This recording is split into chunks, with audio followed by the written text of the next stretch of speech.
shalom mes bien-aimés, frères et sœurs de partout vous êtes, soyez bénis depuis votre position, que la joie de l'évangile vous comble, que l'amour et la paix de notre Seigneur soient notre partage au nom de Jésus.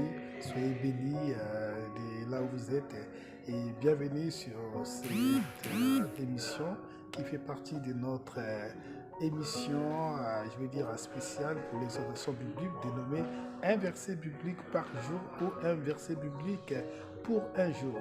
Alors pour aujourd'hui, frères et sœurs dans le Seigneur, nous allons donc méditer sur ces thèmes qui nous avaient été inspirés par les Saint-Esprit, frères et sœurs. Alors nous allons parler, frères et sœurs, de la haine, frères et sœurs. La haine. Alors, donc, comme nous sommes en train de parler des fouilles sataniques, de l'esprit satanique, et bien aujourd'hui, nous allons parler de la haine. Frères et sœurs, nous allons parler de la haine, ça veut dire que ça fait partie aussi des fouilles sataniques. Donc la haine est-elle considérée comme un péché selon la Bible? Alors si c'est vraiment ce qu'on peut poser comme question, on dira oui. Mais comment éviter donc de commettre ces péchés? Frères et sœurs dans le Seigneur, c'est ce que nous voulons donc ensemble avec vous donc répondre à la question sur la haine, frères et sœurs. Alors, le verset qui soutient notre méditation, eh bien, frères et sœurs, ces versets est dans Romains chapitre 12, verset 21. Donc, que la haine ne soit pas capable de vous vaincre, mais surmonter le mal par le bien. Donc, nous disons au nom du Seigneur.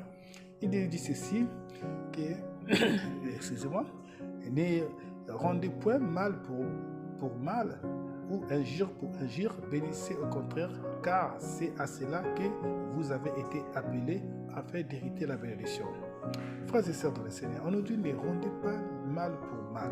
Ça veut dire que si nous sommes des enfants de Dieu, frères et sœurs, nous devions faire attention à notre façon de vivre, la façon de pouvoir démontrer, frères et sœurs, les témoignages chrétiens. Ça veut dire par les fruits de l'esprit qui est en nous, parce que nous avons eu le temps de pouvoir étudier les fruits de l'esprit. Frères et sœurs, nous devions faire très attention. Vous savez, frères et sœurs dans le Seigneur, nous sommes confondus dans le monde et il se passe des choses dans ce monde qui est corrompu.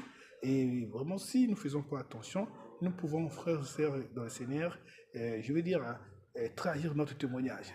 Trahir notre témoignage. Voilà pourquoi Paul, en comprenant cela, il dit, ne te laisse pas vaincre par le mal. Frères et sœurs, le monde est corrompu par le péché, par le mal, mais nous, par contre, on nous met en garde